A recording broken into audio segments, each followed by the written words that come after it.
हे guys, जय Mahakal. Welcome to your channel MPRM. तो चलिए स्टार्ट करते हैं हमारे मैनेजमेंट में नेक्स्ट टॉपिक, जो इसका नाम है व्यवसायिकीय पर्यावरण, बिजनेस एनवायरनमेंट। तो चलिए स्टार्ट करते हैं। और यदि अभी तक आपने हमारा चैनल सब्सक्राइब नहीं किया है तो प्लीज़ गाइस पहले चैनल सब्सक्राइब कीजिए, वीडियो को लाइक कीजिए, कमेंट कीजिए और अपने प्यारे प्यारे फ्रेंड्स के साथ शेयर कीजिए।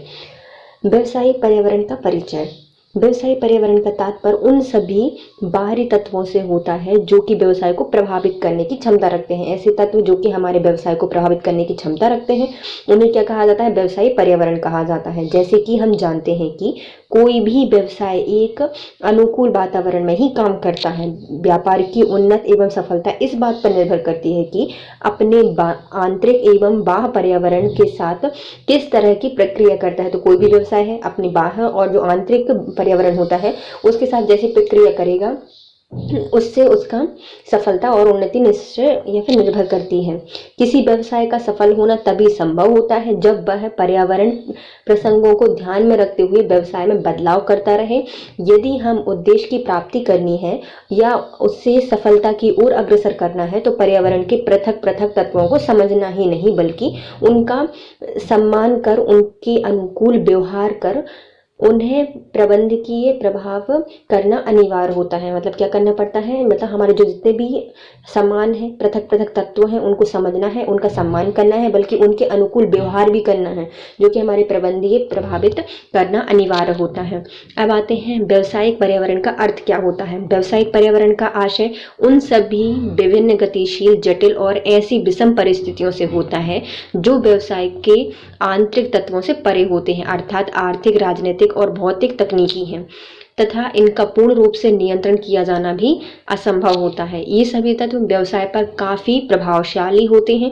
इनके प्रतिकूल व्यवसाय कार्य को करना पड़ता है, किंतु यदि व्यवसाय ऐसा करने में असमर्थ रहता है तो वह कालग्रस्त हो जाता है। तो कोई भी व्यवसाय है, यदि वह वातावरण के अनुकूल नहीं है या फिर व्यवसाय कार्य नहीं कर पा रहा है उसके प्रतिकूल, तो क्या हो जाएगा? व्यवसाय असफल हो जाएगा और कार्यग्रस्त हो जाता है। अर्थात पिछले कुछ वर्षों में व्यवसायिक वातावरण में आमूलचूल परिवर्तन हुए हैं। इन परिवर्तनों के साथ सामंजस्य स्थापित करना व्यावसायिक संगठनों के लिए चुनौतीपूर्ण कार्य रहा है। जैसे कि देखा गया है कि मोबाइल निर्माता कंपनी नोकिया ने तकनीकी परिवर्तन को समय अनुकूल परिवर्तन करने में असमर्थ रही, जिसके कारण वर्तमान में नोकिया कंपनी को अपनी साख प्रवृत्ति की हानि के तौर पर देखा जा रहा है। अब आते हैं रॉबिन्सन के अनुसार। जो रॉबिन्सन है, इन्होंने कहा था कि जो व्यावसायिक वातावरण है उन संस्थाओं और शक्तियों के योग से बना होता है जो किसी संस्थान के कार्य निष्पादन को प्रभावित करती हैं। तो क्या करती हैं?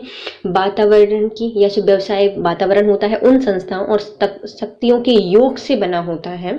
क्या है यह? संस्थान और उनकी शक्तियों का योग होता है, किसी संगठन के कार्य निष्पादन को प्रभावित करती हैं, किंतु उन संगठन का उन पर बहुत कम नियंत्रण होता है। तो ये जो संगठन होता है इस पर इन शक्तियों का कम नियंत्रण होता है। तो इस किसने कहा था? रॉबिन्सन ने कहा था कि जो व्यावसायिक वातावरण है उन संस्थानों की शक्तियों के योग से बना होता है जो किसी संगठन के कार्य निष्पादन को प्रभावित करती है, किंतु उस संगठन का उन पर बहुत कम नियंत्रण होता है। अब आते हैं प्रोफेसर विलियम ग्लूक और जॉनिक के अनुसार। व्यावसायिक वातावरण में वे कारक शामिल होते हैं जो फर्म के बाहर होते हैं और अवसर और खतरे पैदा करते हैं। इनमें सामाजिक, राजनीतिक, आर्थिक एवं तकनीकी कारक शामिल होते हैं। तो ये किसने कहा था? जो हमारे प्रोफेसर विलियम ग्लूक हैं उन्होंने, और जॉनिक के अनुसार इन्होंने कहा था कि जो हमारे फर्म है उसके बाहर के जितने भी तत्व होते हैं, जैसे कि सामाजिक, राजनीतिक, आर्थिक, तकनीकी, ये सब हमारे व्यावसायिक वातावरण कहलाते हैं या फिर कारक होते हैं। दो मेन प्रमुख वैज्ञानिकों ने इसकी परिभाषा दी है। पहले आते हैं रॉबिन्सन। इन्होंने कहा था कि संस्थान और शक्तियों के योग को क्या कहा जाता है? वातावरणीय व्यावसायिक वातावरण कहा जाता है। और ये शक्तियां क्या होती हैं? हमारे संस्थान पर बहुत कम नियंत्रण स्थापित करती हैं। फिर आते हैं प्रोफेसर विलियम ग्लूक और जॉनिक। इन्होंने कहा था कि जो हमारा व्यावसायिक वातावरण है उसमें वो कारक आते हैं जो कि हमारे फर्म के बाहर होते हैं और अक्सर खतरे और अवसर दोनों पैदा करते हैं। तो ये हमारे तत्व कौन कौन से होते हैं? सामाजिक, राजनीतिक, आर्थिक और तकनीकी कारक होते हैं। फिर आते हैं व्यावसायिक पर्यावरण की विशेषताएं क्या होती है। जो हमारा पर्यावरणीय व्यवसाय है या व्यवसायिक पर्यावरण है उसकी विशेषताएं क्या हैं। तो पहली होती है बाहरी बल की संपूर्णता होती है। जो बाहरी बल होता है वह क्या होता है, संपूर्णता होती है, उस पर बल नियंत्रण होता है, मतलब नियंत्रित बल होता है, कंट्रोलिंग फोर्स होता है। फिर आता है विशेष तथा सामान्य बल होता है। यह गत्यात्मक घटक होते हैं, मतलब ज्यादातर डायनेमिक फोर्स होता है। जटिलता होती है, इसमें अनिश्चितता आती है, सापेक्ष होता है और सूक्ष्म और स्थूल तत्व होते हैं। तो हमारे किसी भी जो बल होता है या व्यवसायिक पर्यावरण की विशेषता क्या होती है, तो पहला होता है बाहरी बल की संपूर्णता, मतलब बाह्य कारक का तात्पर्य बाहर की उन सभी वस्तुओं से होता है। बाह्य कारक क्या होता है, मतलब वो सभी तत्व जिनका प्रभाव व्यवसाय की सफलता पर परिलक्षित होता है, मतलब हमारा व्यवसाय की सफलता जिन पर आधारित है वो क्या कहलाते हैं, बाहरी बल कहलाते हैं। यह दो प्रकार की होती हैं। पहली होती है सकारात्मक, मतलब हमारे व्यवसाय को बढ़ा देगी। दूसरी होती है नकारात्मक, जो कि हमारे व्यवसाय को कम कर देगी। क्योंकि व्यवसाय के बाह्य घटकों का केवल अंकन किया जाता सकता है, नियंत्रण नहीं किया जा सकता। हम उनको क्या कर सकते हैं, सिर्फ आकलन कर सकते हैं कि हम उनको पता कर सकते हैं कि नेगेटिव इफेक्ट डालेगा हमारी कंपनी में या पॉजिटिव डालेगा, लेकिन हम उनको नियंत्रित नहीं कर सकते। अतः इसका अध्ययन हमारे दायरे में नहीं होता, इसका अध्ययन हम नहीं कर सकते।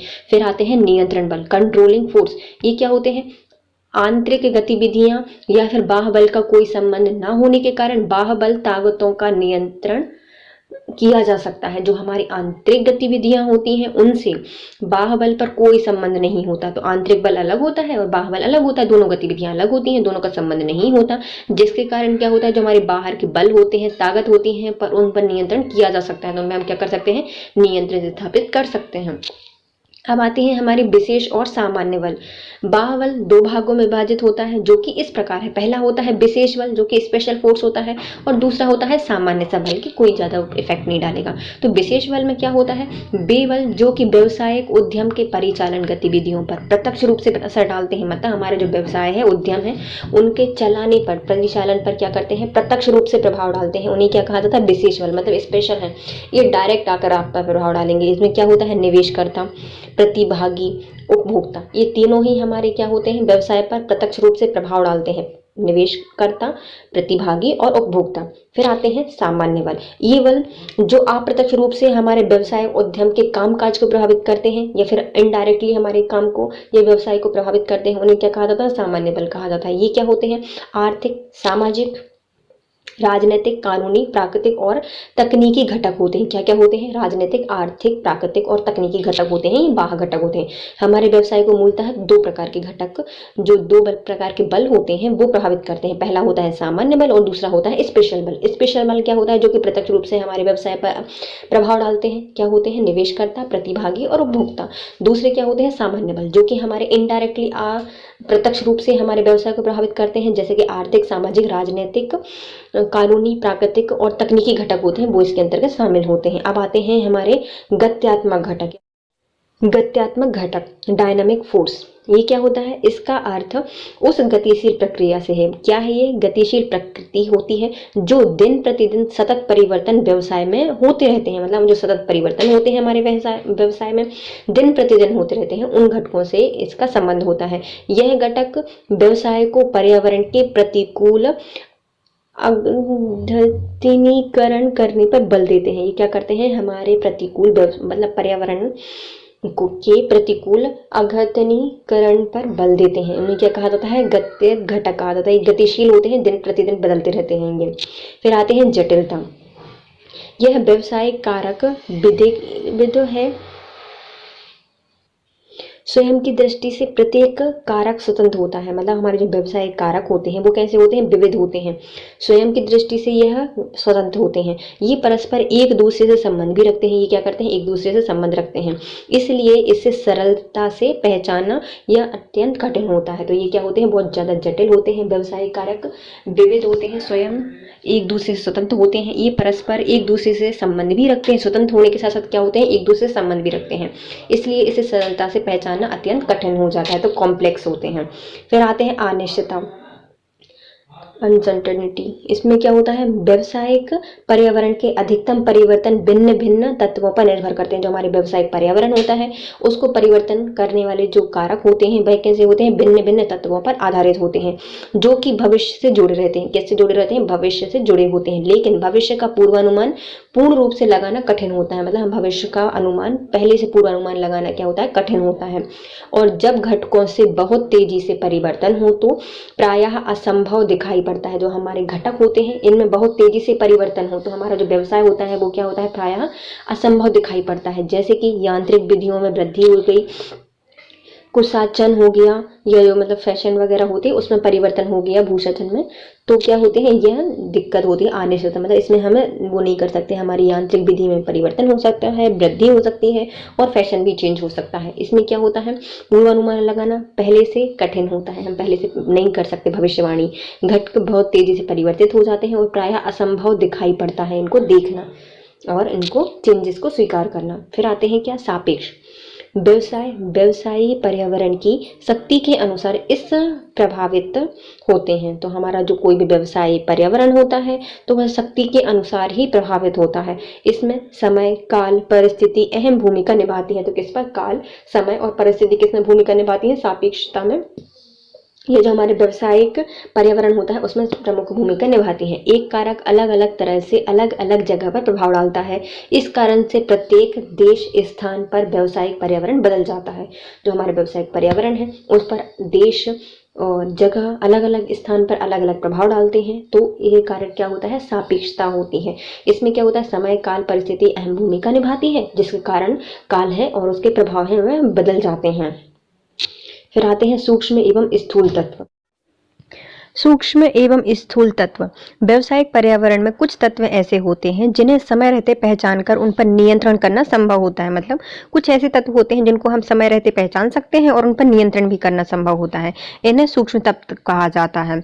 जैसे कि मूल निर्धारण करना, प्रतियोगिताओं का आकलन करना, उत्पाद क्रिया में बदलाव इत्यादि वे तत्व होते हैं जिन्हें काबू करना मनुष्य के सामर्थ्य में नहीं होता।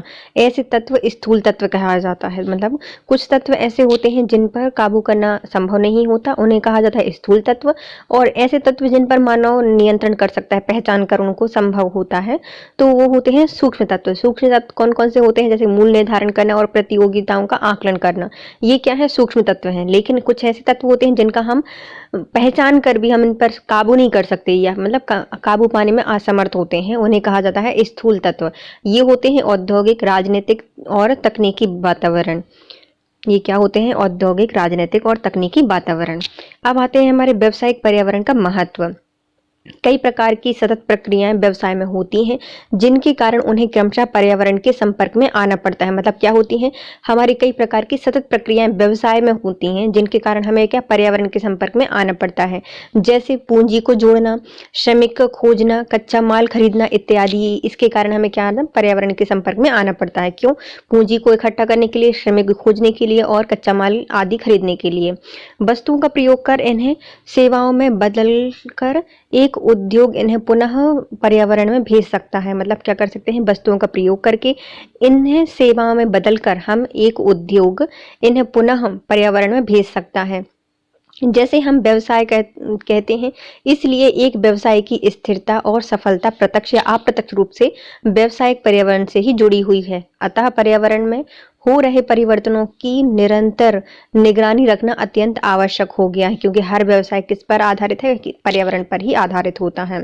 पर्यावरण से चीजें लेता है और उनको ही वापस कर देता है। तभी व्यावसायिक वातावरण में आ रही चुनौतियां, अवसरों का फायदा हो व्यवसाय को हो रहा है। जितने भी व्यावसायिक वातावरण है उसमें जो आ रही चुनौतियां और अवसर हैं, उनका फायदा किनको हो रहा है, व्यवसाय को हो रहा है। तथा व्यावसायिक पर्यावरण के महत्व को निम्न संक्षिप्त में व्यक्त किया जा सकता है। पहला आता है, व्यवसाय के उद्देश्य को निर्धारित करने में सहायक होते हैं। जो व्यवसाय के उद्देश्य को निर्धारित करने में सहायक होता है पर्यावरण, व्यवसायिक पर्यावरण है ना। तीव्रता से होने वाले परिवर्तनों से जूझना, व्यवसायिक अवसरों की पहचान करने में सक्षम बनाना, आपदा के लक्षणों की पहचान करने में सहायक होना, प्रदर्शन में सुधार करना, तो ये क्या क्या होते हैं? हमारे व्यावसायिक पर्यावरण के महत्व को निम्न संक्षिप्त में समझा जा सकता है। तो पहला क्या होता है? व्यवसाय के उद्देश्यों को निर्धारित करने में सहायक होना। व्यवसाय एक खुली किताब के समान होता है, इसमें पर्यावरण के घटकों का आना जाना लगा रहता है, अतः व्यवसाय एक एकांत में कार्य करना असंभव होता है। पर्यावरण के उन सभी घटकों की जांच करना व्यवसाय के उद्देश्यों को चुनौती या चुनते समय महत्वपूर्ण हो जाता है। मतलब हमें पर्यावरण के उन सभी घटकों की जांच करना व्यवसाय के उद्देश्य को चुनते समय महत्वपूर्ण हो जाता है, जो व्यवसाय पर प्रभाव डाल सकते हैं। उदाहरण के लिए सरकार की औद्योगिक नीतियां और उत्पाद की मांग, ये सब हमारे उद्योग पर प्रभाव डाल सकती हैं। तो ये क्या है? उद्देश्यों को निर्धारित करने में सहायक होते हैं। फिर आते हैं तीव्रता से होने वाले परिवर्तनों से जूझना। कारोबारी वातावरण में चल रहे पर्यावरण या परिवर्तनों के बारे में व्यवसाय को जानकारी होनी चाहिए। जितने भी व्यवसाय हैं उनको जितने ही पर्यावरण में परिवर्तन हो रहे हैं कारोबारी वातावरण में, उनके बारे में जानकारी होनी चाहिए। फिर चाहे वह ग्राहकों की आवश्यकताओं में बदलाव हो या फिर राजनीतिक नीतियों में बदलाव हो, तकनीकी परिवर्तन भी हो सकता है। यदि व्यवसाय इन गतिविधियों का आकलन समय समय पर करे तो प्रतिकूल निर्णय ले सकता है। यह व्यवसाय के लिए अत्यंत ही लाभकारी सिद्ध हो सकता है। तो क्या हमेशा जो व्यवसाय होता है उसमें व्यक्तियों को क्या करना चाहिए? जो अभी चल रहा है मार्केट में, जो वातावरण हो रहे हैं, परिवर्तन हो रहे हैं, उनको देखते रहना चाहिए, उनके बारे में जानकारी रखनी चाहिए कि ग्राहकों की आवश्यकता में बदलाव हो गया है, राजनीतिक नीतियों में कोई बदलाव तो नहीं हो गया और तकनीकी परिवर्तन तो नहीं आ रहा।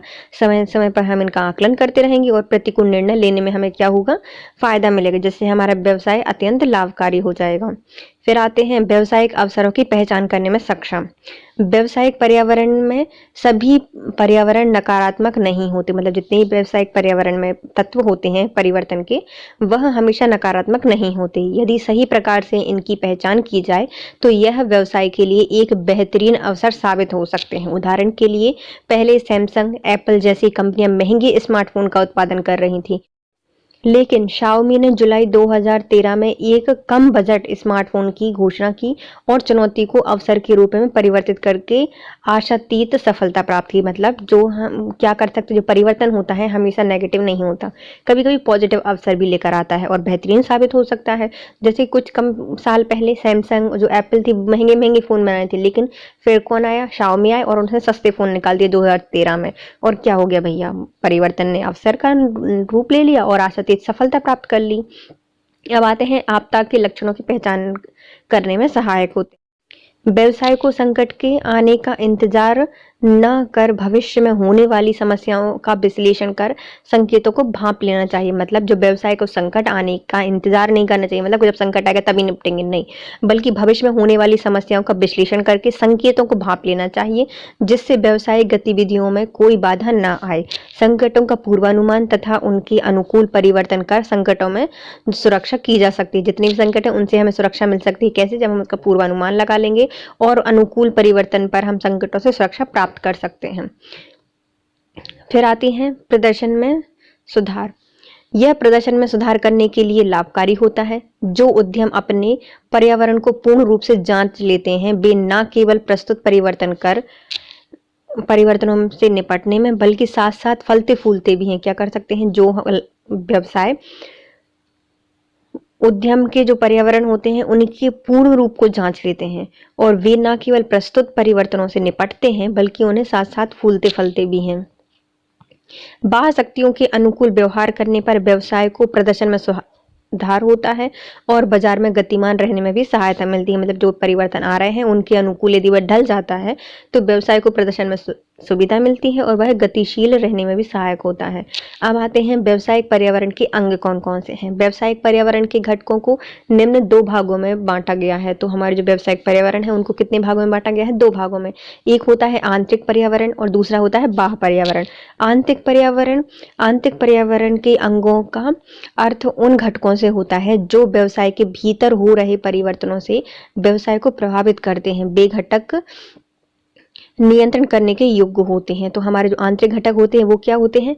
यह पर्यावरण के अंगों का एक अर्थ क्या होता है? उन घटकों से होता है जो व्यवसाय के भीतर हो रहे परिवर्तनों से व्यवसाय को प्रभावित करते हैं। वे घटक नियंत्रित करने योग्य होते हैं, मतलब हमारे अंदर का मामला है तो हम अपना खुद नियंत्रण कर लेंगे तो नियंत्रण करने योग्य होते हैं। अब आते हैं बाह्य पर्यावरण। इसका संबंध उन परिस्थितियों से होता है जो व्यवसाय को बाहरी शक्तियों के माध्यम से प्रभावित करते हैं। इनका अक्सर व्यवसाय के संचालन पर देखा जा सकता है, मतलब इनका हमें असर और जो प्रभाव है वह व्यवसाय के संचालन पर देखने को मिल जाता है। इन घटकों को भी दो भागों में बांटा गया है। पहले आते हैं विशेष या कार्यात्मक, स्पेशल या फिर फंक्शनल फोर्स आता है, और दूसरा आता है व्यावसायिक पर्यावरण की सामान्य बाह्य शक्तियां। तो पहला आता है कौन सा? विशेष एवं कार्यात्मक घटक। इन घटकों का संबंध सीधा व्यवसाय से होता है, मतलब किससे होता है? इनका संबंध व्यवसाय से होता है, जैसे उपभोक्ता, आपूर्तिकर्ता, प्रतिस्पर्धी, सामान्य जन और विपणन विभाग। ये सब हमारे क्या है? विशेष एवं कार्यात्मक प्रभाव है, जो कैसे होते हैं? सीधे व्यवसाय से जुड़े होते हैं, जैसे कि उपभोक्ता हो गया, आपूर्तिकर्ता हो गया, स्पर्धी मतलब स्पर्शी हो गया, और जो हमारा सामान्य जन और विपणन विभाग होता है ये। फिर आते हैं व्यावसायिक पर्यावरण की सामान्य बाह्य शक्तियां। व्यवसाय से इसका सीधा संबंध नहीं होता। ये क्या होते हैं? व्यवसाय के पर्यावरण की सामान्य बाह्य शक्तियां होती हैं। इनका संबंध सीधा व्यवसाय से नहीं होता। यह व्यवसाय की पूर्ण गतिविधियों पर प्रभाव डालती हैं, जो उनकी व्यवसाय होता है लेकिन उनकी गतिविधियों पर प्रभाव डालते हैं, इसलिए हम इन्हें व्यवसाय पर्यावरण के आयाम के रूप में भी जानते हैं। तो ये क्या है? व्यवसायिक पर्यावरण के आयाम। इसे स्थूल पर्यावरण भी कहा जाता है। व्यवसायिक पर्यावरण के तत्वों में सामाजिक, आर्थिक, राजनीतिक, तकनीकी एवं कानूनी पक्ष भी शामिल होते हैं। जो हमारे व्यवसायिक पर्यावरण होते हैं उनके जो बाह्य तत्व होते हैं उनमें सामाजिक, आर्थिक, राजनीतिक, तकनीकी एवं जो कानूनी पक्ष होते हैं वो शामिल होते हैं, जो एक संस्थान के निर्णय लेने और काम करने के निष्पादन में सुधार हेतु आवश्यक माने जाते हैं। तो कोई भी संस्थान है वह कार्य करेगी, निर्णय लेगी, तो उसके निष्पादन में सुधार के लिए ये सब तत्व आवश्यक होते हैं। इनको अध्ययन की दृष्टि से मूलतः निम्न दो भागों में बांटा गया है। जो बाह्य तत्व हैं या जो हमारे व्यवसायिक पर्यावरण की जो बाह्य शक्तियां हैं उनको भी कितने भागों में बांटा गया है? दो भागों में बांटा गया है। पहली कौन सी आती है? आर्थिक पर्यावरण, और दूसरी होती है गैर आर्थिक पर्यावरण। तो व्यवसायिक पर्यावरण के आयाम देखो, इससे पहले हम देख लेते हैं क्या कुछ अपने पर्यावरण को प्रभावित करने वाले अंग कौन कौन से हैं, या फिर व्यवसायिक पर्यावरण के अंग। तो दो अंग होते हैं, एक आंतरिक और बाह्य। तो आंतरिक में क्या होता है? यह व्यवसाय के अंदर के मामले होते हैं और इन पर नियंत्रण किया जा सकता है। बाह्य क्या होती है? बाहर की शक्तियां होती हैं और इन पर हम नियंत्रण प्रभावित नहीं कर सकते, ये हमारे संचालन को प्रभावित करती ही हैं। इनको भी दो भागों में बांटा गया था। एक होते हैं विशेष कार्यात्मक और दूसरे होते हैं सामान्य बाह्य शक्तियां। तो विशेष होती हैं जो कि हमारे व्यवसाय से सीधे जुड़ी होती हैं, जैसे उपभोक्ता, आपूर्तिकर्ता, स्पर्धी और सेवा जन, मतलब सामान्य जन और विपणन विभाग, ये हमारे व्यवसाय से सीधे जुड़े होते हैं। फिर आते हैं कौन से? सामान्य बाह्य शक्तियां, जो कि हमारे व्यवसाय से सीधे जुड़ी नहीं होती लेकिन प्रभाव डालती हैं। ये क्या होती हैं? यह व्यावसायिक पर्यावरण के आयाम के रूप में भी इनको जाना जाता है। ये स्थूल पर्यावरण भी इनको कहा जाता है। ये तत्व कौन कौन से होते हैं? सामाजिक, आर्थिक, राजनीतिक, तकनीकी और कानूनी पक्ष होते हैं, जो एक संस्था के निर्णय लेने में, कार्य के निष्पादन करने में महत्वपूर्ण भूमिका निभाते हैं और आवश्यक माने जाते हैं। इनको भी दो भागों में बांटा जाता है, एक होते हैं आर्थिक और दूसरे होते हैं गैर आर्थिक पर्यावरण। तो आर्थिक में क्या होता है? आर्थिक पर्यावरण के तहत व्यावसायिक पर्यावरण के वे तत्व शामिल किए जाते हैं जो किसी देश की अर्थव्यवस्था को सीधे तौर पर प्रभावित करते हैं। तो वो आर्थिक हो गए, मतलब हमारी जो देश की अर्थव्यवस्था है उनको सीधे तौर पर प्रभावित करते हैं। इसके तहत प्रायः ऋण, ब्याज की दरें, लोगों की आय, रोजगार की दर, सरकार की आर्थिक एवं मौद्रिक नीति, राजकोषीय नीति इत्यादि को शामिल किया जाता है। तो इसके अंतर्गत क्या होती है? जो हमारी आर्थिक नीतियों के अंतर्गत इसमें हमारे ऋण पर ब्याज की दरें देखी जाती हैं, लोगों की आय देखी जाती है, रोजगार की दरें देखी जाती हैं, सरकार की आर्थिक, मौद्रिक नीति और राजकोष की नीति इत्यादि इसमें शामिल की जाती हैं। फिर आते हैं गैर आर्थिक पर्यावरण। गैर आर्थिक पर्यावरण में उन तत्वों को समावेशित किया जाता है जिनका प्रभाव व्यवसाय के बाहरी तत्वों पर पड़ता है। तो इसमें कौन से प्रभाव आते हैं? जो कि हमारे व्यवसाय के बाहरी तत्वों पर पड़ता है जिनका प्रभाव। इसके अंतर्गत राजनीतिक, सामाजिक, सांस्कृतिक, तकनीकी एवं कानूनी पक्ष शामिल इत्यादि को शामिल किया जाता है। जो हमारे बाहर के होते हैं, गैर आर्थिक होते हैं, इनका मतलब पैसे से कोई रिलेटेड नहीं होता, और ये तत्व क्या होते हैं? इन उन तत्व का होता है जो उनका प्रभाव हमारे व्यवसाय पर बाहरी तत्वों पर पड़ता है, जैसे राजनीतिक, सामाजिक, सांस्कृतिक, तकनीकी, कानूनी पक्ष इत्यादि इसमें शामिल होते हैं। ये व्यवसाय को प्रत्यक्ष रूप से प्रभावित न करके अप्रत्यक्ष रूप से असर डालते हैं एवं व्यावसायिक गतिविधियों, उत्पादन और इनकी कार्य नीतियों को प्रभावित करते हैं। तो ये क्या करते हैं? हमारे व्यवसाय की गतिविधियों को, उत्पादन को और कार्य नीति को प्रभावित करते हैं। फिर आते हैं हमारे राजनीतिक वातावरण। राजनीतिक वातावरण का तात्पर्य उन सभी शक्तियों से होता है जो सामाजिक मामलों का एकमुश्त प्रबंधन करके व्यवसाय पर असर डालते हैं। क्या होते हैं? सामाजिक मामलों का एक अमुष्ट प्रबंधन करके व्यवसाय पर असर डालते हैं, उन्हें क्या कहा जाता है? राजनीतिक वातावरण कहा जाता है। यह भी निम्न तत्व शामिल किए गए हैं इसमें। पहला होता है संवैधानिक व्यवस्था, दूसरी होती है हमारी राजनीतिक संरचना, राजनीतिक स्थिरता और राजनीतिक सिद्धांत, और होती है देश की नीतियां एवं विदेश नीतियां। ये सब हमारे राजनीतिक वातावरण होते हैं जो कि हमारे उस जो व्यवसाय होता है उसको बाहरी रूप से प्रभावित करते हैं और सामाजिक मामलों का एक प्रबंधन का व्यवसाय पर असर डालते हैं। ये क्या होते हैं? हमारे सामाजिक व्यवस्था हो, मतलब संवैधानिक व्यवस्था हो सकती है, राजनीतिक संरचना हो सकती है, राजनीतिक स्थिरता और राजनीतिक सिद्धांत हो सकते हैं, और देश की रक्षा नीति एवं विदेश नीति इसके अंतर्गत शामिल होती हैं। अब आते हैं हमारे व्यवसाय कारोबारी माहौल के आयाम। जो हमारा व्यवसायिक कारोबार है उसकी क्या क्या आयाम होते हैं? तो एक होता है आर्थिक और दूसरा होता है गैर आर्थिक। आर्थिक में भी क्या थी? हमारी आर्थिक प्रणाली, वित्तीय नीति और आर्थिक स्थितियां। तो और हमारी जो गैर आर्थिक में कौन कौन सी आती हैं? एक आती है राजनीतिक वातावरण, दूसरा आता है सामाजिक वातावरण, कानूनी नियामक वातावरण और तकनीकी वातावरण। ये चार आते हैं हमारे गैर आर्थिक में। आर्थिक में कौन कौन से आते हैं? आर्थिक प्रणाली के अंतर्गत आर्थिक प्रणाली, वित्तीय नीति और आर्थिक स्थिति। गैर आर्थिक में राजनीतिक वातावरण, सामाजिक वातावरण, कानूनी नियामक वातावरण और तकनीकी वातावरण। अब आते हैं हमारे सामाजिक वातावरण। इस पर्यावरण में सभी तत्व शामिल होते हैं, मतलब पर्यावरण के जितने भी तत्व होते हैं, पर्यावरण में सभी तत्व इसमें शामिल होते हैं जो समाज और समाज में हो रहे क्रियाकलापों का व्यवसाय पर प्रभाव डालते हैं। मतलब जो हमारे समाज पर और जो हमारे समाज के जितने भी क्रियाकलाप हैं उनके कारण हमारे व्यवसाय पर जो असर पड़ रहा है उनको सामाजिक वातावरण कहा जाता है। इनमें सामाजिक मूल, रीति रिवाज और सामाजिक दृष्टिकोण शामिल होते हैं। इसमें क्या क्या होते हैं? हमारे सामाजिक मूल, रीति रिवाज, सामाजिक दृष्टिकोण, ये सब हमारे सामाजिक वातावरण में शामिल होते हैं। फिर आता है कानूनी विनियामक वातावरण। व्यवसाय जिन नियम और कानून के अंतर्गत अपना कार्य करता है उन सभी तत्वों को क्या कहा जाता है? कानूनी विनियामक वातावरण कहा जाता है। मतलब कोई भी व्यवसाय है जिन नियम पर, जिन कानून के अंतर्गत रहकर कार्य करता है उन सभी तत्वों को क्या कहा जाता है? कानूनी विनियामक वातावरण कहा जाता है। व्यवसाय के प्रचार प्रसार, संचालन, उत्पाद का कार्य कानूनी नियम को ध्यान में रखकर करना चाहिए। जो हमारे जितना भी व्यवसाय है उसका प्रचार प्रसार करना है, संचालन करना है, उत्पाद का कार्य करना है, और वो किसके अंतर्गत करना चाहिए? तो नियम को ध्यान में के वो करना चाहिए। संविधान के दृष्टिकोण से नागरिकों के अधिकारों का सम्मान करते हुए कार्य करना चाहिए। जो हमारे संविधान है उसमें जो हमारे नागरिक सम्मान के लिए जो मौलिक अधिकार दिए गए हैं उनके लिए उनको सम्मान करते हुए कार्य करना चाहिए। फिर आते हैं देश की न्यायिक व्यवस्था को बनाए रखना चाहिए, मतलब हमारी न्याय व्यवस्था को हमें खंडित नहीं करना है देश की। फिर आते हैं कार्यात्मक गतिविधियों के कुछ महत्वपूर्ण अधिनियम इस प्रकार दिए गए हैं। जो हमारी कार्यात्मक गतिविधियां हैं उनकी कुछ महत्वपूर्ण अधिनियम बनाए गए हैं जो कि किसके प्रकार है? इस प्रकार दिए गए हैं, 5 प्रमुख हैं।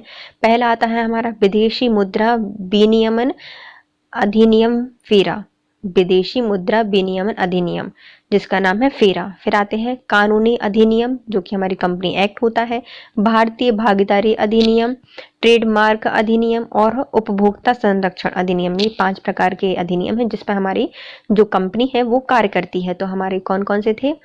कानूनी विनियामक वातावरण में जो हम जिन नियम पर हमारे जो व्यवसाय होता है वह कार्य करता है उन्हें क्या कहा जाता है? कानूनी विनियामक वातावरण कहा जाता है। तो कुछ नियम होते हैं उनके अकॉर्डिंग ही हमारे व्यवसाय के प्रचार प्रसार करना चाहिए, संचालन करना चाहिए, उत्पाद का काम करना चाहिए। ये सब हमारे कानून के ध्यान में रखकर करना चाहिए। फिर आते हैं संविधान की दृष्टि में जो नागरिक अधिकार है उनका सम्मान करना चाहिए, कानूनी व्यवस्था को बनाए रखना चाहिए देश की, और उसके लिए कुछ अधिनियम बनाए गए हैं। किसके लिए? व्यवसाय को क्रिया कराने के लिए। पहला आता है हमारी विदेशी मुद्रा विनियामक अधिनियम जिसको फीरा कहा जाता है, कंपनी अधिनियम, भारतीय भागीदारी अधिनियम, ट्रेडमार्क अधिनियम और उपभोक्ता संरक्षण अधिनियम। फिर आता है हमारा तकनीकी वातावरण। इस वातावरण में वे सभी वस्तुएं शामिल की जाती हैं जो उत्पादन को नए दृष्टिकोण के अनुसार परिवर्तित करने पर जोर डालती हैं। तो हमारा व्यवसाय है उसको हमें थोड़ा नया करना है, नया परिवर्तन करना है, नए दृष्टिकोण के अनुसार परिवर्तन करने पर क्या करती हैं, जोर डालती हैं तकनीकी वातावरण में। उदाहरण के लिए जैसे कंप्यूटर, बैटरी वाले वाहन, टीवी और जो स्मार्टफोन, ये सब हमारे आते हैं तकनीकी वातावरण के अंतर्गत। भारत की आर्थिक पर्यावरण।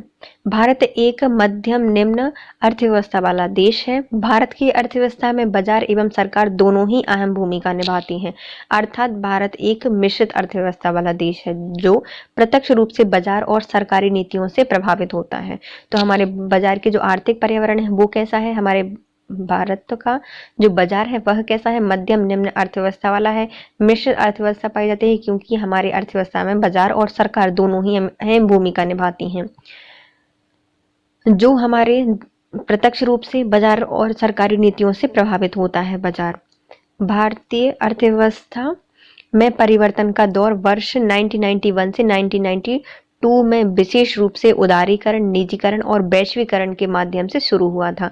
इसके बाद से भारतीय अर्थव्यवस्था अपने मूल स्वरूप से हटकर वर्तमान स्वरूप में पहुंची है। तो 1991 और 1992 क्या हुआ था, तो एलपीजी सिस्टम स्टार्ट हो गया था। एलपीजी मतलब लिबराइजेशन, पी प्राइवेटाइजेशन और जी ग्लोबलाइजेशन। यह उदारीकरण, निजीकरण और वैश्वीकरण स्टार्ट हुआ जिससे हमारी भारत की अर्थव्यवस्था चेंज हो गई और वर्तमान स्वरूप ले लिया। फिर आती है भारतीय अर्थव्यवस्था का स्वरूप एवं प्रणाली। भारतीय अर्थव्यवस्था मिश्रित अर्थव्यवस्था का ही स्वरूप है। यहाँ पर सरकार और बाजार दोनों ही की भूमिका स्पष्ट रूप से देखी जा सकती है। इसके अंतर्गत व्यवसाय के सुचारू रूप से विकास हेतु भारत द्वारा निम्न प्रकार के अर्थव्यवस्था पर नियंत्रण कर स्थापित करने का प्रयास किया गया है। इसमें क्या होता है, हमारी जो भारत की अर्थव्यवस्था है वह कैसी है, मिश्रित अर्थव्यवस्था है। इसमें सरकार और बाजार दोनों की स्पष्ट भूमिका होती है। इसके अंतर्गत व्यवसाय में सुचारू रूप से विकास हेतु सरकार द्वारा निम्न प्रकार से अर्थव्यवस्था पर नियंत्रण स्थापित करने का प्रयास किया जाता है। कैसे करते हैं नियंत्रण, तो आर्थिक नीतियां बनाकर।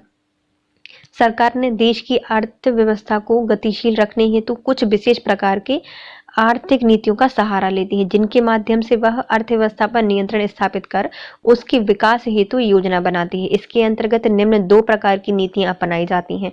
जो हमारी आर्थिक नीतियां होती हैं, इसमें क्या होती है, हमारी जो सरकार होती है देश की अर्थव्यवस्था को गतिशील रखने के लिए कुछ अलग अलग नीतियां बनाती है जिससे कि हमारी अर्थव्यवस्था सुचारू रूप से चलती रहे।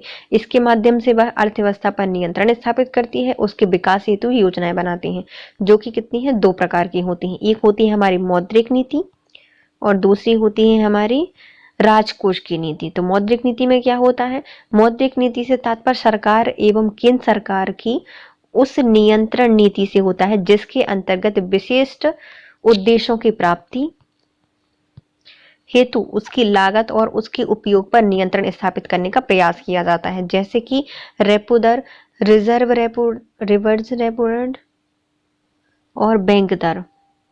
इसमें क्या होती है, हमारी जो सरकार होती है वह अलग अलग प्रकार से उसके उपयोग, जो अर्थव्यवस्था है उसकी लागत और उसके उपयोग पर नियंत्रण स्थापित करने का प्रयास करती है। तो क्या करती है, रेपो रेट लगा देती है, रिवर्स रेपो रेट लगा देती है और बाजार दर के द्वारा इसको स्थापित करती है। अब आती है हमारी राजकोष की नीति। इस नीति से जो सरकार है अपने आय और व्यय पर नियंत्रण स्थापित करने का प्रयास करती है। राजकोष की नीति में मूलतः सरकार अपने आय के स्रोत में वृद्धि करती है। जो हमारी सरकार की आय है उसके स्रोत में क्या करती है, वृद्धि करती है और व्यय में कमी के उपायों की खोज करती है। मतलब हमारी जो आय है उसके स्रोत में वृद्धि करती है, मतलब हमारे पास ज्यादा धन आए, और हमारे जो व्यय है जो हम खर्च कर रहे हैं उसकी कमी के उपाय खोजती है। एवं सरकार साथ ही क्या करती है, निर्यात में कमी करती है और आयात में वृद्धि के साधन में कार्य करती है। इसमें क्या होता है राजकोष की नीति में, इसमें सरकार अपने आय और जो व्यय होते हैं उन पर नियंत्रण स्थापित करती है। राजकोष की नीति में सरकार अपने स्रोतों को, जो आय के स्रोत हैं उसमें वृद्धि कर देती है और जो व्यय है उसको कम कर देती है। ऐसे ही जो निर्यात होता है उसको कम कर देती है और आयात में वृद्धि कर देती है। अब आते हैं हमारे आर्थिक नियोजन। इसके अंतर्गत सरकार में उपलब्ध प्राकृतिक मानवीय संसाधनों के कुशलतम उपयोग से निर्धारित लक्ष्यों की प्राप्ति हेतु कार्य करती है। इसमें क्या करती है हमारी जो सरकार होती है, वह देश में जितने प्राकृतिक और मानवीय संसाधन हैं उनके कुशलता उपयोग से निर्धारित लक्ष्यों की प्राप्ति के कार्य करती है, जिसका मूल उद्देश्य देश में तीव्रतम आर्थिक कार्य को वृद्धि करना, लोगों के जीवन स्तर में सुधार करना होता है। इसके अंतर्गत सरकार विभिन्न प्रकार की आर्थिक नीतियां, कानून, अधिनियम का सहारा लेती है और आर्थिक विकास का प्रयास करती है, जैसे पंचवर्षीय योजना, 1 वर्षीय योजना प्लान, 3 वर्षीय रणनीतिक प्लान एवं 12 वर्षीय दीर्घकालीन योजनाएं बनाती हैं। तो हमारे आर्थिक नियोजन में क्या होता है, जो सरकार होती है, जितने भी हमारे देश में उपलब्ध संसाधन है, मानवीय संसाधन है, उनका उपयोग करते क्या करते हैं, उपयोग करके निर्धारित लक्ष्यों को प्राप्त करने का कार्य करती है। इनका मूल उद्देश्य क्या होता है, देश में जो तीव्रतम आर्थिक वृद्धि हो रही है उसमें लोगों के जीवन स्तर में सुधार किया जाए। इसके अंतर्गत सरकार विभिन्न प्रकार के आर्थिक नीतियां बनाती है, कानून बनाती है और अधिनियम का सहारा लेकर आर्थिक विकास करने का प्रयास करती है। इसमें प्रमुखतः वह 5 पंचवर्षीय योजना बनाती है, 1 वर्षीय योजना प्लान बनाती है, 3 वर्षीय रणनीतिक प्लान बनाती है और 12 वर्षीय दीर्घकालिक योजनाएं निर्माण करती है। भारत सरकार द्वारा आर्थिक नीतियों में किए गए प्रमुख सुधार, जो हमारी भारत सरकार के द्वारा कितनी आर्थिक नीतियां हैं उनमें सुधार किए गए हैं, जो कि इस प्रकार हैं। वर्ष 1991 के आर्थिक संकट के बाद भारत सरकार ने अर्थव्यवस्था के विकास हेतु नई आर्थिक नीतियों की घोषणा की, जिसके अंतर्गत मुख्य बिंदु शामिल किए गए थे। पहला क्या था, हमारी नई औद्योगिक नीति लागू की गई थी, नई व्यापार नीति बनाई गई थी, राजकोषीय सुधार किया गया था, नई मौद्रिक नीति बनाई गई थी, नई निवेश नीति बनाई थी और पूंजी बाजार में सुधार किया गया था। कब किया गया था, 1991 में। तो नई औद्योगिक नीति बनाई। भारत सरकार के द्वारा अर्थव्यवस्था के तीव्रतम एवं सर्वगामी विकास के लिए 1991 से 1992 में एक नवीन औद्योगिक नीति जारी की गई, जिसके माध्यम से भारतीय अर्थव्यवस्था के मूल स्वरूप परिवर्तन कर बाजार की शक्तियों को सुधार करते हुए अर्थव्यवस्था के विकास पर बल दिया गया था। इसमें क्या किया गया था, जो भारतीय अर्थव्यवस्था है उसके मूल स्वरूप में परिवर्तन करके बाजार की शक्तियों को स्वीकार करते हुए अर्थव्यवस्था के विकास में बल दिया गया था। इसमें 3 प्रकार की प्रमुख कार्य किए गए थे। कौन कौन से थे, जो हमारी नई आर्थिक नीति थी उसमें 3 प्रकार के कार्य थे। पहला था उदारीकरण, दूसरा था निजीकरण और तीसरा था वैश्वीकरण। उदारीकरण क्या होता है, उदारीकरण के अंतर्गत जो आर्थिक सुधार की उन नीतियों को लागू किया गया था जो व्यवसाय और उद्योगों को अनावश्यक नियंत्रण एवं प्रतिबंधों से छूट देना होता है। इसके माध्यम से लाइसेंस, परमिट और जो राज्य की संपत्ति है जैसे महत्वपूर्ण कदम उठाए गए थे। मतलब इसमें क्या कर दिया हमने, उदारीकरण कर दिया, लिबराइजेशन। इसके अंतर्गत जितने भी आर्थिक सुधार थे उसमें जितनी भी नीतियां लागू की गई थी उनमें सुधार किया गया। और इसमें क्या था, जो व्यवसाय और जो उद्योग है उसमें जो अनावश्यक नियंत्रण था, प्रतिबंध थे, उनको सब छूट दे दी गई थी, जिसके माध्यम से लाइसेंस, परमिट और जो राज्य की संपत्ति वगैरह है इसमें बहुत ज्यादा सुविधा प्राप्त हुई थी। फिर आता है हमारा निजीकरण। इसके तहत अर्थव्यवस्था के नए सुधार करते हुए बाजारी शक्तियों की भूमिका को और मजबूत करना और सार्वजनिक क्षेत्र के प्रभाव को और कम करते हुए विदेशी निवेश को आकर्षित करके अर्थव्यवस्था के समूचे एवं सुदृढ़ विकास पर बल दिया गया था। इसके अंतर्गत सामाजिक क्षेत्र के उन संस्थानों के निजीकरण को बढ़ावा दिया गया था जो कई वर्षों से घाटे के संचालित हो रहे हैं। देखो निजीकरण में क्या था, इसमें जो अर्थव्यवस्था थी उसको सुधारते हुए जो बाजार में शक्तियां हैं उनकी महत्वपूर्ण भूमिका दी गई थी, उनको मजबूत करना था और जो सामाजिक क्षेत्र है उसके प्रभाव को कम करते हुए विदेश निवेश को आकर्षित करना था। मतलब जो विदेशी निवेश है हमें क्या करना था, उसको भारत में आकर्षित करना था। इसमें समूचे एवं सुदृढ़ विकास पर बल दिया गया था। इसके अंतर्गत जो सामाजिक क्षेत्र है उन संस्थानों के निजीकरण को बढ़ावा दिया गया था जो कि कई वर्षों से घाटे के संचालित हो रहे थे। फिर आते हैं वैश्वीकरण। इसका प्रयोग करके भारतीय अर्थव्यवस्था को विश्व की अर्थव्यवस्था के साथ एक समान रूप से जोड़ने का प्रयास किया गया था। अतः वैश्वीकरण अर्थव्यवस्था के परिवर्तन का प्रभाव अब भारतीय अर्थव्यवस्था पर भी प्रत्यक्ष रूप से पड़ने लगा है। भारतीय अर्थव्यवस्था में वैश्विक प्रतिस्पर्धा, वैश्विक मांग एवं विश्व की अन्य अर्थव्यवस्थाओं के समान विकास करने की चुनौती समक्ष आई है। जिसमें भारतीय अर्थव्यवस्था को विश्व की अन्य अर्थव्यवस्थाओं से प्रतिस्पर्धा करने के साथ ही नवीन तकनीकी एवं नवीन बाजार को खोज करने में भी लाभ प्राप्त हुआ है। अब आते हैं हमारा विनिवेश। विनिवेश से तात्पर्य उस क्रिया से होता है जिसमें किसी सरकारी उपक्रम में निजी क्षेत्र की भूमिका में वृद्धि कर दी जाती है और सरकार की हिस्सेदारी में कम कर दी जाती है। यदि किसी सार्वजनिक उपक्रम में 51% से अधिक हिस्सेदारी है तो इसका प्रबंधन एवं स्वामित्व सरकार के पास होता है। मतलब यदि 51% सरकार के पास है या फिर सामाजिक उपक्रम के पास, मतलब सामाजिक उपक्रम है उसमें 51% किसके पास है? सरकार के पास है। उसका प्रबंधन एवं स्वामित्व सरकार के पास है। तो 51 से कम हिस्सेदारी में उसका स्वामित्व, प्रबंधन एवं निजी क्षेत्र को सौंप दिया जाता है। उदाहरण के स्वरूप जैसे एयर इंडिया है, उसका विनिवेश करके भारत सरकार द्वारा इसका स्वामित्व टाटा समूह को स्थानांतरित कर दिया गया है। इसमें क्या कर दिया गया है? एयर इंडिया में इन सरकार का जो हिस्सा था वो कम कर दिया और स्वामित्व किसको दे दिया? टाटा समूह को हस्तांतरित कर दिया है। अब आती है हमारी नई व्यवसाय नीति। सरकार ने इस नीति के माध्यम से विदेश व्यापार को नियंत्रित करने के लिए नई नीतियों का या तरीकों की खोज की और इसके तहत निम्न बिंदु बनाए गए। तो हमारी जो नई नई नीतियां आ रही थी एलपीजी के तहत, तो उनके लिए भी नए नए कानून भी लाने थे, तो कुछ अलग अलग नीतियां बनाई गई। जैसे पहला कार्य क्या किया गया था? निर्यात को प्रोत्साहन दिया गया था, क्योंकि जो एलपीजी बनाई गई थी उसके तहत अलग अलग नीतियां बनाई गई। तो पहला था इसमें हमारे निर्यात को प्रोत्साहन देना, विदेश निवेश एवं जो आधुनिक प्रौद्योगिकी है उसको बढ़ावा देना, मतलब जो विदेशी निवेश है उसको बढ़ाना और जो हमारे आधुनिक प्रौद्योगिकी है उसको भी बढ़ावा देना। आयात निर्यात में प्रतिबंध में कमी करना और आयातों के व्यापार उदारीकरण में वृद्धि करना। जो हमारे आयात हैं उनमें व्यापार उदारीकरण में वृद्धि करना और आयात निर्यात में प्रतिबंधों को कम करना। विशेष आर्थिक केंद्रों की स्थापना कर विदेश व्यापार में संतुलन स्थापित करना। जो हमारे विदेश व्यापार है उनको क्या करना? संतुलित करना। कैसे? अलग अलग आर्थिक केंद्र स्थापित करके। अब आते हैं हमारे नए राजकोष की नीति, जो कि वर्ष 1991 में राजकोषीय घाटे को सुधारने हेतु भारत सरकार ने नवीन राजकोष की नीति की घोषणा की थी, जिसके अंतर्गत प्रत्यक्ष विदेश निवेश की सीमा में वृद्धि कर दी गई थी। जो प्रत्यक्ष है विदेशी निवेश उसकी सीमा में वृद्धि करके वर्तमान में कुछ क्षेत्रों में 100% विदेश निवेश की छूट दी गई है और रक्षा उत्पाद जैसे क्षेत्रों में 49% तक विदेशी निवेश की सीमा रखी गई है। मतलब कुछ कुछ ऐसे भी व्यापार हैं जिनमें 100% तक विदेशी निवेश की छूट दी गई है, लेकिन जो हमारा रक्षा उत्पाद क्षेत्र है उसमें सिर्फ 49% तक ही विदेशी निवेश की छूट दी गई है सीमा की। साथ ही वर्ष 1991 की सकल घरेलू उत्पाद का राजकोषीय घाटा 8.5% से कम करके 5% तक करने का लक्ष्य निर्धारित किया गया था। मतलब जो राजकोषीय घाटा है उसको कितना किया गया था? तो 8.5% से कम करके 4% तक करने का लक्ष्य रखा गया था। आती है अब नई मौद्रिक नीति।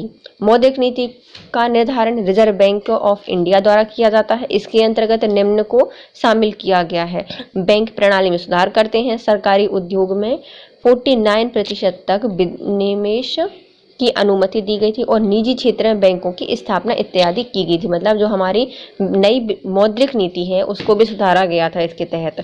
तो ये किसने सुधारा था? रिजर्व बैंक ऑफ इंडिया के द्वारा। इसमें कुछ नियम बनाए गए थे, जो कौन कौन से थे? बैंक प्रणाली में सुधार किया गया था, जो हमारे सरकारी उद्योग हैं उसमें 49% तक विनिवेश में अनुमति दी गई थी और जो हमारे निजी क्षेत्र हैं उनमें बैंकों की स्थापना की गई थी। नई निवेश नीति। नवीन निवेश नीति के अंतर्गत भारत सरकार ने निम्न कदम उठाए। मतलब क्या है? ये नई निवेश नीति है, तो इसमें भारत सरकार ने अलग अलग कदम उठाए। पहला क्या था हमारा? पूंजी खाते में रुपए की पूर्ण परिवर्तनीयता का प्रयास किया गया था। मतलब जो हमारे पूंजी खाते में जो रुपए थे उसकी पूर्ण परिवर्तनीयता का प्रयास किया गया था। फेरा अधिनियम, जो कि हमारा फॉरेन एक्सचेंज रेगुलेशन एक्ट है, उसमें भी संशोधन किया गया था। विदेश निवेश प्रोत्साहन बोर्ड की स्थापना की गई थी, जो मतलब विदेश निवेश है उसकी प्रोत्साहन बोर्ड की भी स्थापना की गई थी। बीमा क्षेत्र की कंपनियों में 26%, जो कि वर्तमान में 74% तक विदेश निवेश की मंजूरी प्रदान की गई थी। जो हमारा बीमा क्षेत्र है उस कंपनी में 26% और जो कि वर्तमान में 74% तक विदेशी निवेश की मंजूरी दी गई थी। सहायक कंपनियां स्थापित करने के लिए पूर्ण स्वामित्व वाली जो विदेशी कंपनियां हैं उनको पूर्ण स्वतंत्रता प्रदान की गई थी। जो हमारी सहायक कंपनियां हैं उनकी स्थापित करने के लिए पूर्ण स्वामित्व वाली जितनी विदेशी कंपनियां हैं उनको क्या दी गई थी, पूर्ण स्वतंत्रता प्रदान की गई थी। ये हमारी नई नई क्या बनाई गई थी, निवेश की नीति बनाई गई थी कि जिससे कि लोग ज़्यादा निवेश करें। तो हमारे लिए पहले जो हमारी पूंजी आती है उसका अच्छे से पूर्ण परिवर्तन हो जाए, तो पहला प्रयोग किया गया था। और जो हमारा फेरा अधिनियम है उसमें संशोधन किए गए थे। विदेशी निवेश में प्रोत्साहन बोर्ड बनाया गया था।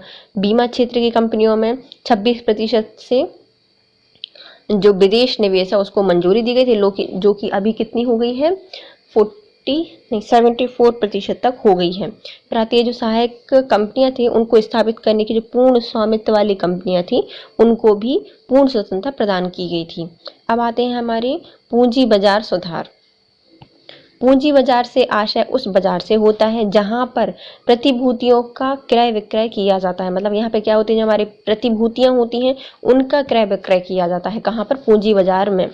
पूंजी बाजार के सुधार हेतु भारत सरकार ने निम्न कदम उठाए हैं। तो हमारे पूंजी सुधार बाजार है उसमें भी बहुत सारे सुधार किए गए हैं जो कि इस प्रकार है। भारतीय प्रतिभूति एवं विनियामक बोर्ड सेबी को वैधानिक दर्जा प्रदान किया गया था। सबसे पहले क्या हुआ, जो हमारी भारतीय प्रतिभूति एवं विनियामक बोर्ड है सेबी को क्या दिया गया था, वैधानिक दर्जा प्राप्त दिया गया। म्यूचुअल फंड को निजी निवेश करने की अनुमति प्रदान की गई। जो म्यूचुअल फंड थे उसमें निजी निवेश वाले भी मतलब क्या कर सकते हैं, निवेश कर सकते हैं। सेबी में पंजीकरण को विनियोक्ताओं के अधिकारों की सुरक्षा हेतु अनिवार्य कर दिया गया। जो विनियोक्ता थे, इन्वेस्टर थे, उनके अधिकारों को सुरक्षित किया गया था सेबी में। तो हमारे जो पूंजी बाजार सुधार में क्या क्या किए गए थे, पहले तो प्रतिभूति को क्रय विक्रय किया जाता था, उसमें भी सुधार किए गए थे जो कि इस प्रकार थे। जो हमारे पहले भारतीय प्रतिभूति विनियामक बोर्ड को वैधानिक दर्जा दिया गया था। म्यूचुअल फंड में जो निजी निवेश है उनको अनुमति दी गई थी। और जो सेबी में पंजीकरण की जो विनियोक्ता होते हैं उनके अधिकारों को सुरक्षा प्रदान किया गया था। अब आते हैं हमारे उद्योग जगत में सरकारी नीतियों में परिवर्तन का प्रभाव। जो उद्योग जगत है उसमें सरकारी जो नीतियां थी उनमें परिवर्तन आया, उससे क्या प्रभाव पड़ा। व्यवसाय जगत में वर्ष 1991 के बाद हुए परिवर्तन का मुख्यतः उदारीकरण वैश्वीकरण के रूप में देखा जा सकता है। इसके कारण व्यवसाय जगत को कुछ चुनौतियों का सामना करना पड़ा। इन चुनौतियों का प्रभाव निम्न प्रकार है, जैसे प्रतियोगिता में वृद्धि हो गई, ग्राहक गुणवत्ता में वृद्धि हो गई, आधुनिक प्रौद्योगिकी में वृद्धि हुई, नवीन परिवर्तनों की आवश्यकता महसूस हुई, मानव संसाधनों के विकास की आवश्यकता हुई, बाजार के स्वरूप में परिवर्तन हुआ और जो सार्वजनिक कंपनियां हैं उनके लिए सरकारी सहायता में कमी आ गई। तो जो हमारा एलपीजी लागू हुआ 1991 से, उनमें हर जगत में प्रॉब्लम मतलब कुछ चेंजेस आए थे, परिवर्तन आए थे। जो कौन कौन से थे, पहला था प्रतियोगिता में वृद्धि हो गई थी, ग्राहक गुणवत्ता में वृद्धि हुई थी, आधुनिक प्रौद्योगिकी में वृद्धि हुई थी, नवीन परिवर्तनों में आवश्यकता महसूस हुई, मानव संसाधनों के विकास की आवश्यकता महसूस हुई, बाजार के स्वरूप में परिवर्तन हुआ और सार्वजनिक नीति हेतु सरकारी सहायता में भी कमी आई।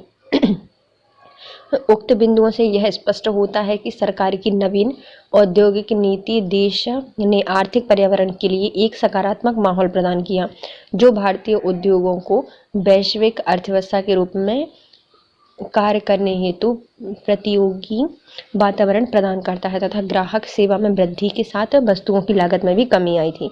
इसमें क्या हुआ था, मतलब पूरे बिंदुओं से यह स्पष्ट हो गया था कि हमारी सरकार की नवीन औद्योगिक नीति है उससे आर्थिक पर्यावरण में सकारात्मक माहौल बन गया था और जो भारतीय उद्योग था उसको वैश्विक अर्थव्यवस्था का रूप प्रदान किया गया था। इसमें प्रतियोगिता वातावरण उत्पन्न हो गया जिससे जो ग्राहक सेवा थी उसमें वृद्धि हो गई और लागत में भी कमी आई थी।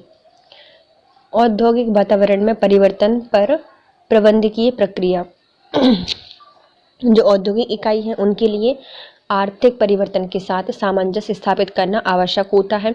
इनके प्रबंधन स्तर पर इन परिवर्तनों का प्रभाव स्पष्ट रूप से पड़ता है। इन्हें निम्नांकित किया जा सकता है। जो हमारे औद्योगिक इकाई थी उनमें क्या हुआ था, जो आर्थिक परिवर्तन था उनके साथ सामंजस्य स्थापित करना आवश्यक होता है। इसके प्रबंधन स्तर पर इन परिवर्तनों का प्रभाव स्पष्ट रूप से पड़ता है, जिन्हें निम्नांकित किया जा सकता है। पहले, नवीनतम तकनीकियों का प्रयोग, ग्राहक उन्मूलन सेवा, ब्रांड आधारित वस्तु में वृद्धि, प्रत्यक्ष वितरण, प्रतिस्पर्धा में वृद्धि, वित्तीय पुनर्संरचना, उत्पादन क्षमता में वृद्धि, अधिग्रहण एवं विलय जैसी प्रक्रिया में वृद्धि हुई थी। क्या क्या ऐसा प्रबंधन की प्रक्रियाएं की गई थी? तो हमारे नवीनतम जो तकनीक थी उनका प्रयोग किया गया था। ग्राहक उन्मुख सेवाएं प्रदान की गई थी। ब्रांड आधारित वस्तुओं में वृद्धि की गई थी। प्रत्यक्ष विवरण दिया गया था। प्रतिस्पर्धा में वृद्धि की गई थी। वित्तीय पुनर्संरचना की गई थी। उत्पादन क्षमता में वृद्धि की गई थी। अधिग्रहण एवं जो विलय जैसी क्रियाएं हैं उनमें भी वृद्धि की गई थी। अब आता है नीति आयोग। 1 जनवरी 1915 को कैबिनेट ने एक साधारण विधेयक द्वारा नीति आयोग की स्थापना की। इससे जो पूर्ववर्ती योजना आयोग का स्थान लिया था, जो कि पहले भारत में आर्थिक नीतियों का निर्माण और क्रियान्वयन संबंधी कार्यों को करता था। नीति आयोग का मुख्य एजेंडा संघवाद, राष्ट्रीय विकास, सहकारिता की भावना को विकास के साथ भारतीय अर्थव्यवस्था में समुचित विकास पर बल देना था। नीति आयोग का मूल एजेंडा क्या था? जो संघवाद, राष्ट्रीय विकास, सहकारिता की भावना के विकास के साथ जो भारतीय अर्थव्यवस्था है उसमें समुचित विकास पर बल देना था। नीति आयोग के अंतर्गत 3 प्रकार की योजनाएं तैयार की गई थीं।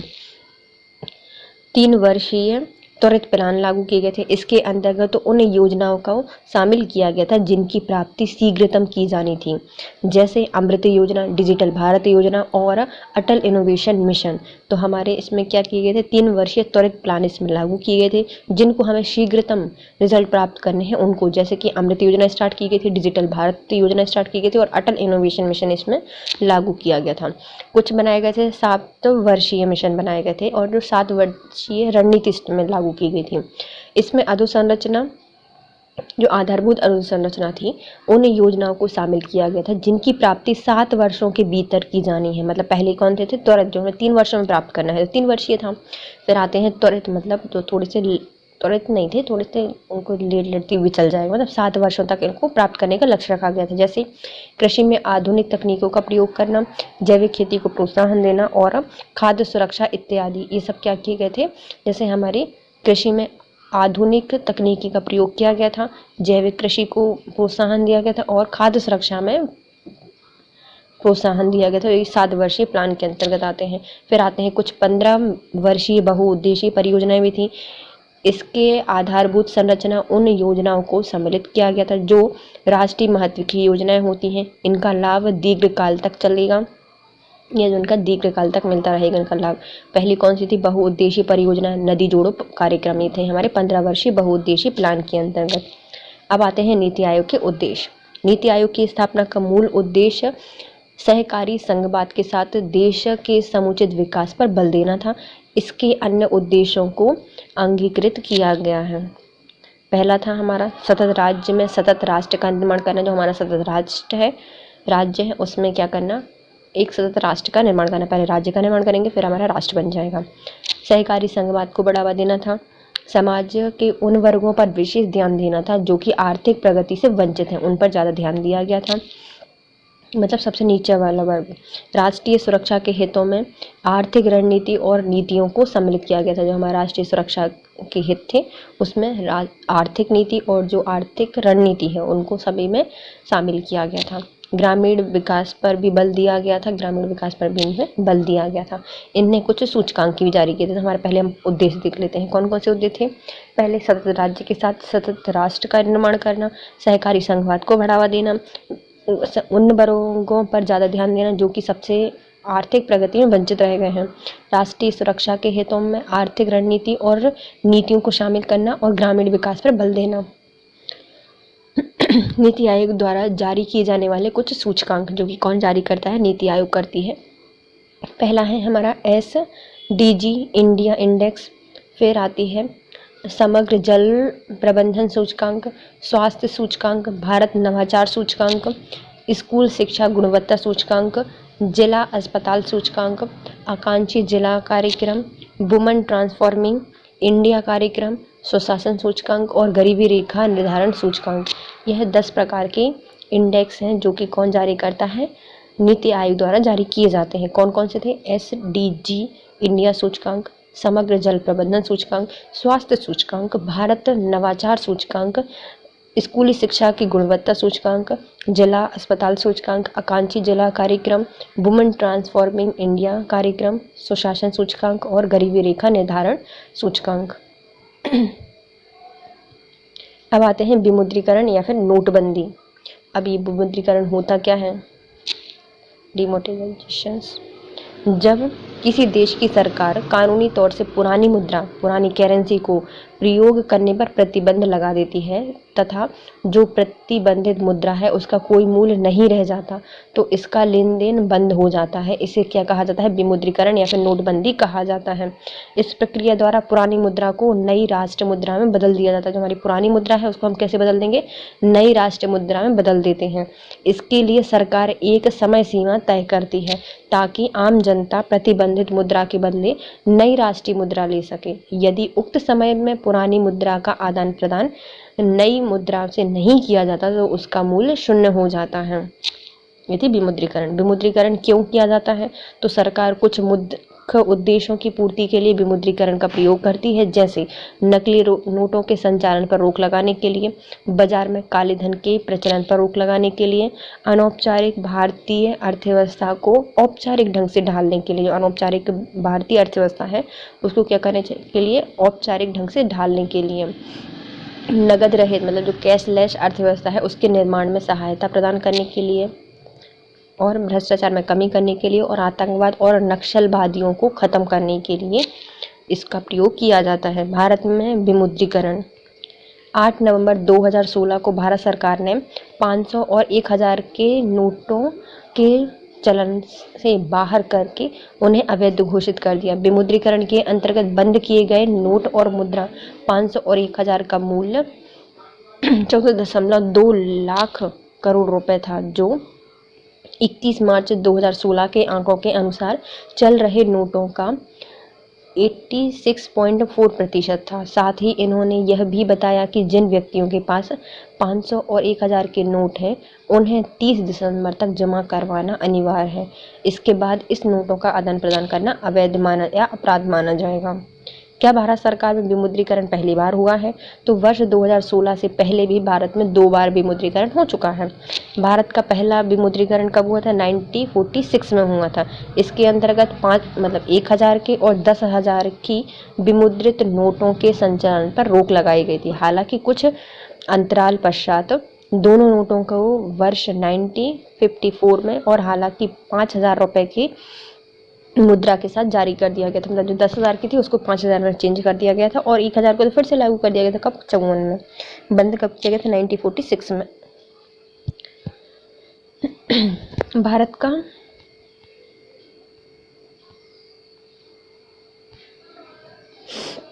दूसरा विमुद्रीकरण ये कब किया गया था? तो 16 जनवरी 1978 को तत्कालीन प्रधानमंत्री मोरारजी देसाई के समय किया गया था, जिसमें इन्होंने 1000, 5000 और 10,000 के नोटों को प्रतिबंधित कर दिया गया था।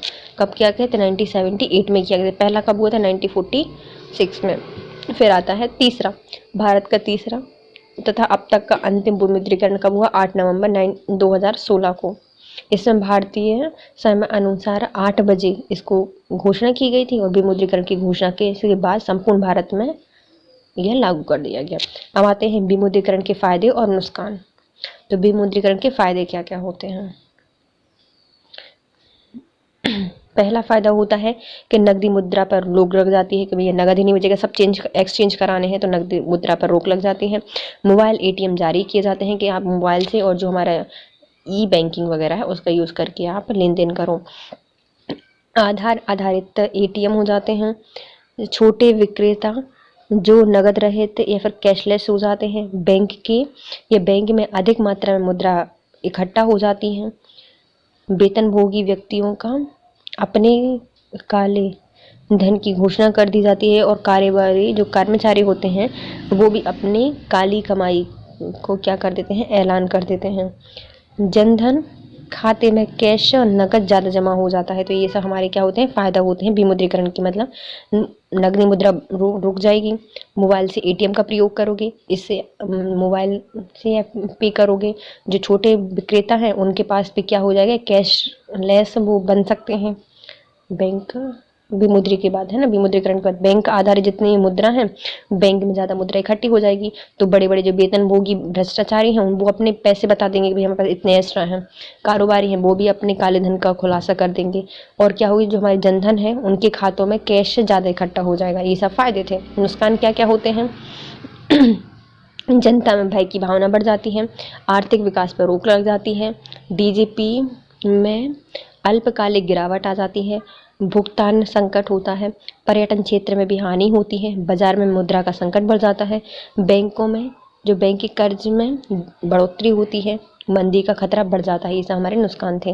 क्या क्या? जनता भय में आ जाती है, आर्थिक विकास रुक जाते हैं, डीजीपी में जो अल्पकालिक गिरावट है वो आ जाती है, भुगतान संकट होता है, पर्यटन क्षेत्र में हानि होती है, बाजार में मुद्रा का संकट बढ़ता है, बैंक के कर्ज में बढ़ोतरी होती है और मंदी बढ़ जाती है।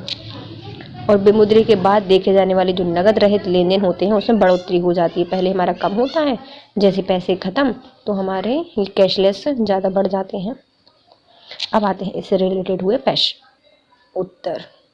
पहला है हमारा, व्यावसायिक पर्यावरण की विशिष्ट शक्तियों में से निम्न कौन शामिल होती है? जो हमारे व्यावसायिक पर्यावरण होती है उसकी विशिष्ट शक्तियों में कौन शामिल होता है?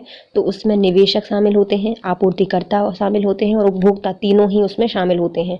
तो उपयुक्त सभी इसके अंतर्गत विशिष्ट शक्तियाँ होती हैं।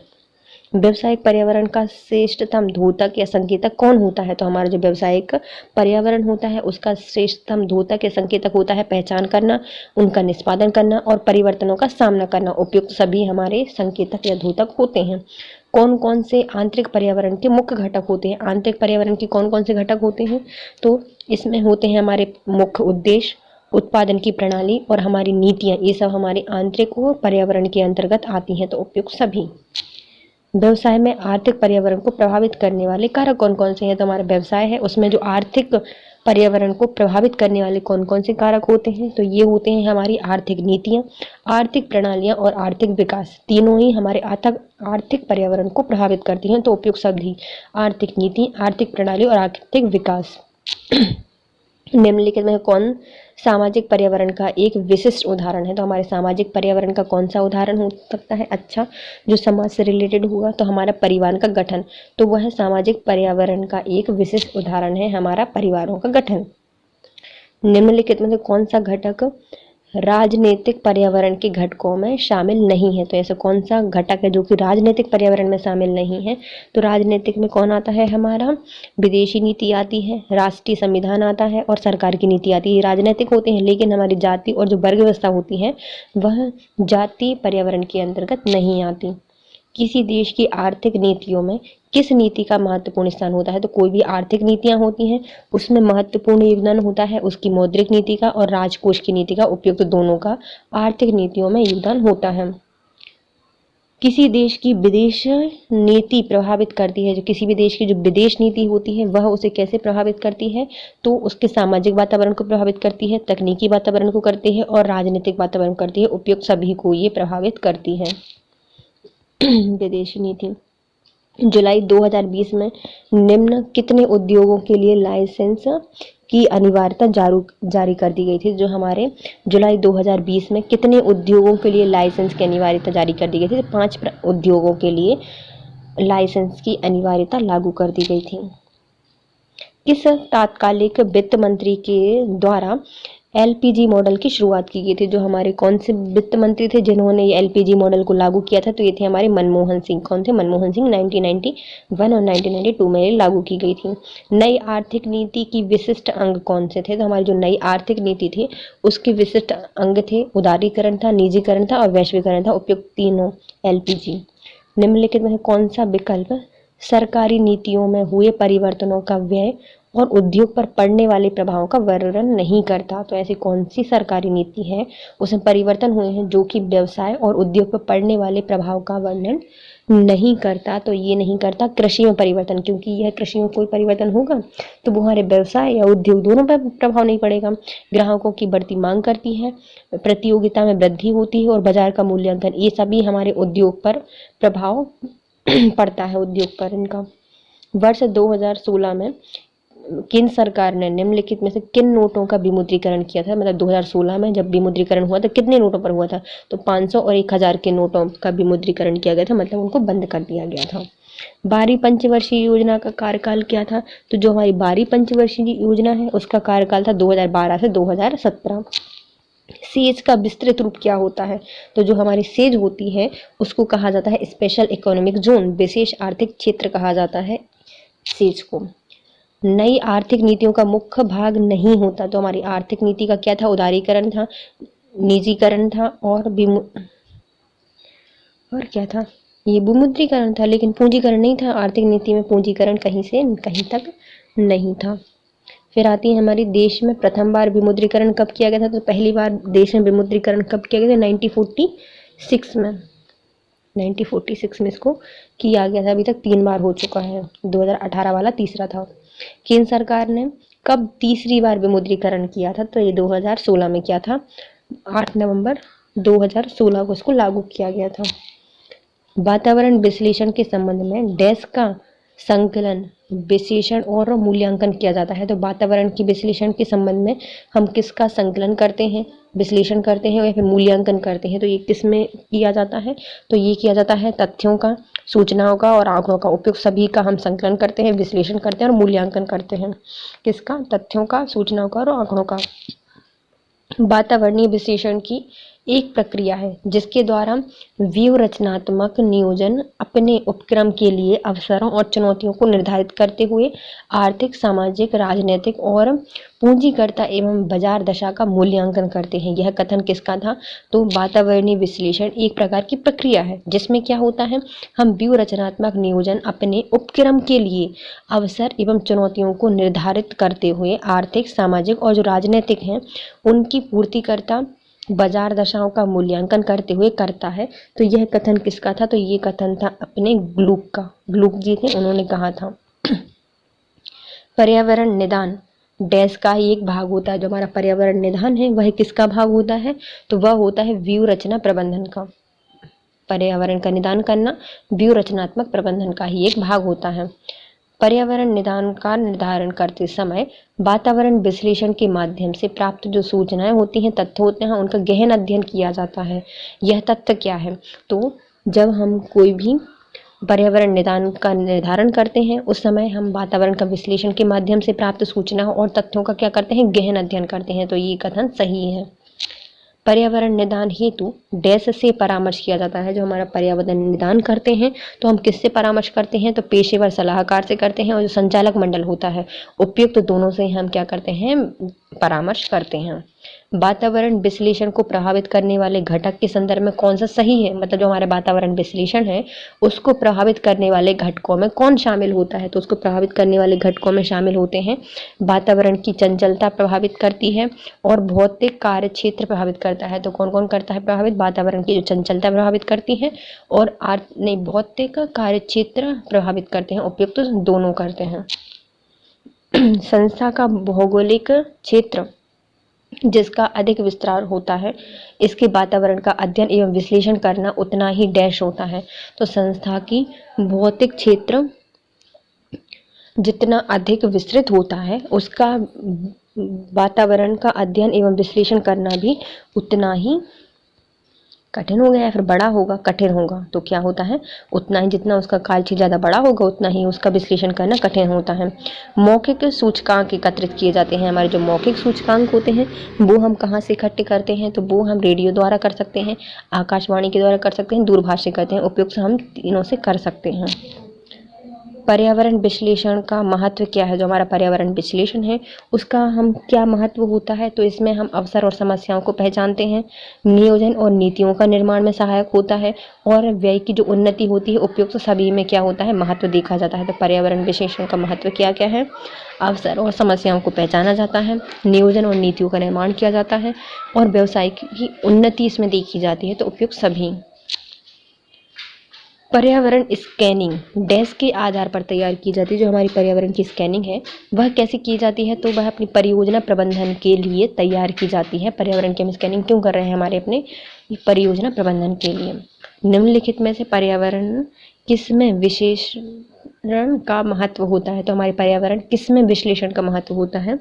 तो हमारे पर्यावरण का विश्लेषण का महत्व होता है यह बाह्य आंतरिक वातावरण के अनुसार निर्णय लेने में। जो हमारे पर्यावरण का विश्लेषण हम क्यों करते हैं? तो हमारे बाह्य और जो आंतरिक वातावरण है उनके अनुसार निर्णय लेने में, संबंधित नियोजन एवं नीतियों के निर्धारण में, जो संबंधित नियोजन है और जो नीतियां हैं उनके निर्धारण में भी हमारा पर्यावरण विशेष भूमिका निभाता है। वातावरण विश्लेषण की तकनीक क्या कहलाती है? जो हमारे वातावरण विश्लेषण की तकनीक होती है वो क्या होती है? इसमें SWOT विश्लेषण किया जाता है और अवसर परिदृश्य तकनीक, दोनों के लिए यह की जाती है। तो वातावरण विश्लेषण की तकनीक कौन कौन सी है? SWOT विश्लेषण करना और अवसर परिदृश्य तकनीक का प्रयोग करना। निम्नलिखित में से सामाजिक पर्यावरण का उदाहरण कौन सा है? तो हमारे सामाजिक पर्यावरण का उदाहरण है? तो त्योहार सीजन में नए कपड़ों की डिमांड बढ़ जाती है। तो ये क्या है? हमारे सामाजिक पर्यावरण का उदाहरण है कि समाज जैसे चेंज होगा हम अपने वैसे ही बढ़ा देंगे, परिवर्तन स्टार्ट कर देंगे अपने व्यवसाय में। तो क्या है? त्योहारी सीजन में जो नए कपड़े होते हैं या नए कपड़ों की डिमांड हो जाती है, क्या बढ़ जाती है। निम्नलिखित में कौन सा आर्थिक पर्यावरण का एक उदाहरण है? तो आर्थिक पर्यावरण का कौन सा एक उदाहरण है? तो महंगाई। ये हमारे आर्थिक पर्यावरण का एक उदाहरण है, महंगाई बढ़ जाती है। परिवार की संरचना, ये क्या है? हमारी सामाजिक पर्यावरण है। देश का संविधान, ये राजनीतिक पर्यावरण है। भारतीय अर्थव्यवस्था में आर्थिक सुधार कार्यक्रम कब लागू किए गए थे? तो हमारी भारतीय अर्थव्यवस्था में सबसे पहले 1991 में LPG लागू किया गया था। मनमोहन सिंह की वित्त मंत्री थे उस समय।